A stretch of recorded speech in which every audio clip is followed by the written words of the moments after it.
Hoje o estado de saúde dela, graças a Deus, ela está bem, está viva, porém muito machucada ainda e um trauma assim que vai levar-se anos para a gente poder conseguir ficar bem, para poder conseguir recuperar. E assim, um trauma literalmente, acredito que para a vida toda. Esse é o relato de uma filha que, mesmo de longe, acompanhou a luta pela sobrevivência da própria mãe ao longo de um relacionamento abusivo que durou 13 anos. O pedido da família, o pedido meu como filha é que literalmente a justiça seja feita, que ele seja preso, que ele pague pelo que ele fez, porque é uma situação assim inadmissível. Ninguém tem o direito de tirar a vida de outra pessoa. O suspeito de agressão a quem Rayara Santos se refere é esse homem, o ex-companheiro da sua mãe. O casal compartilhou a vida juntos por mais de uma década. No começo, tudo parecia um conto de fadas, mas depois se tornou um verdadeiro pesadelo para a vítima. Estas imagens chocantes mostram o resultado da última vez que o casal se viu pessoalmente. Nos registros, é possível observar hematomas no braço, rosto e boca.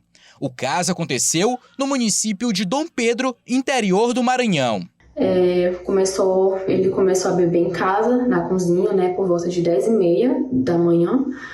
E ele começou a beber em casa, sentado na mesa da cozinha, e minha mãe na cozinha fazendo o almoço.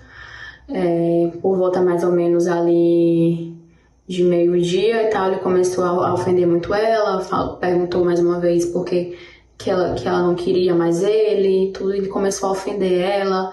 E a partir daí, a minha mãe estava na pia e ele veio por trás dela e derrubou ela, né, de rasteira. Na mesma hora, ele estava com a faca de cozinha, colocou no pescoço dela e tinha um punhal de mais ou menos uns 20 centímetros no bolso dele, onde também ele puxou esse punhal e começou a ameaçar que ia matar ela, que ia cortar o pescoço dela, que ia matar a mim, que ia matar um tio meu da minha família. Então, assim, foi realmente a cena de horror que ela viveu.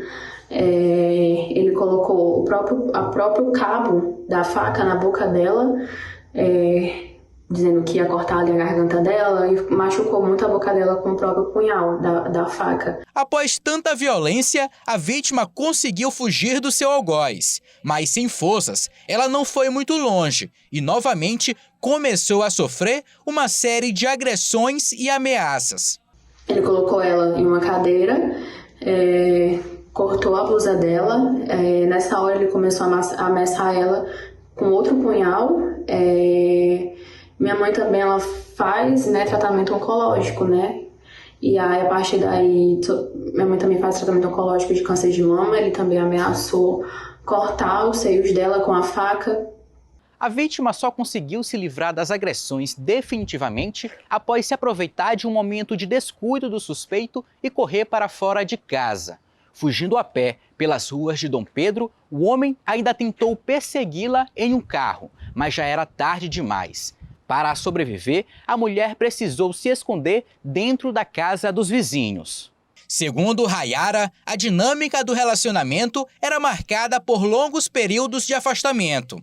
O homem trabalhava fora de casa por meses, enquanto ela cuidava da residência. Durante muito tempo, esse ritmo se tornou padrão: 3 meses juntos e 3 meses distantes e assim por diante. Porém, segundo Rayara, cada vez que o padrasto voltava de mais uma longa jornada de trabalho, ele chegava mais agressivo. A vítima até tentou se separar, mas o suspeito não aceitou. Então, desde o início do ano que eles vêm conversando sobre isso, ele não aceitava o término do relacionamento. Ele começou a trabalhar em maio do ano passado, ele saiu de casa para trabalhar como sempre fazia, né? Trabalhar fora. Estava trabalhando em uma empresa terceira em Manaus, na construção de uma usina. E ele estava 3 meses sem conversar com minha mãe. 3 meses sem conversar com minha mãe, e minha mãe sempre mandando mensagem para ele: olha, vamos resolver nossa situação, até porque ele tinha deixado o carro dele aqui na residência, a mãe queria que ele retirasse o carro e tal, e resolver as questões, né, que tinham que ser resolvidas de separação. E ele falou que não tinha, que ia conversar com ela pessoalmente. Longe do suposto agressor, hoje a vítima está bem e se recupera fisicamente. Ela realizou um boletim de ocorrência na Delegacia de Polícia Civil de Dom Pedro. A vítima também conseguiu na Justiça um pedido de medida protetiva contra o suspeito. O caso está sendo acompanhado de perto pelo advogado da família. É importante dizer que, nesse momento, o boletim de ocorrência, ele resguarda o direito daquela pessoa que foi agredida.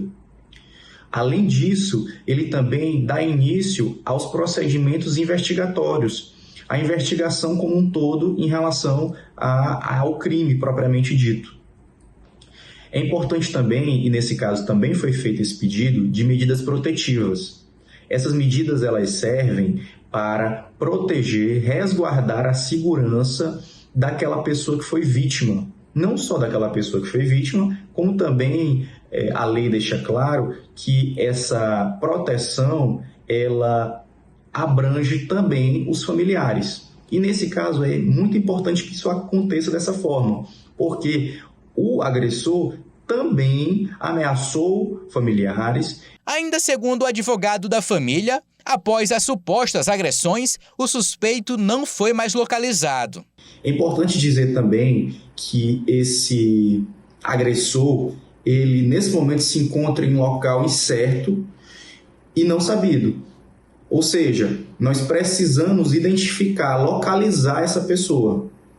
Dessa forma, nós pedimos o auxílio da população. Em nota, a Polícia Civil do Maranhão informou que o caso segue sendo investigado pela Delegacia de Polícia Civil da cidade de Dom Pedro e que ações estão sendo realizadas com o objetivo de localizar e prender o autor do crime. Hoje, tudo o que Rayara quer é justiça pelas agressões sofridas pela sua mãe. Ela ainda deixa um alerta para mulheres que são vítimas de violência doméstica. A justiça ela seja feita, que ele seja preso, que ele pague pelo que ele fez com minha mãe. É isso que eu peço, e se ele não for preso, infelizmente ele vai fazer isso com outras mulheres, com outra pessoa. Então meu pedido é esse, também para alertar as mulheres que na primeira agressão, no primeiro sinal de violência, você, por favor, denuncie para que não aconteça o pior. Graças a Deus, hoje minha mãe está viva, mas ela não poderia não estar, e literalmente foi um milagre. Então, assim, você não espere acontecer o pior para denunciar.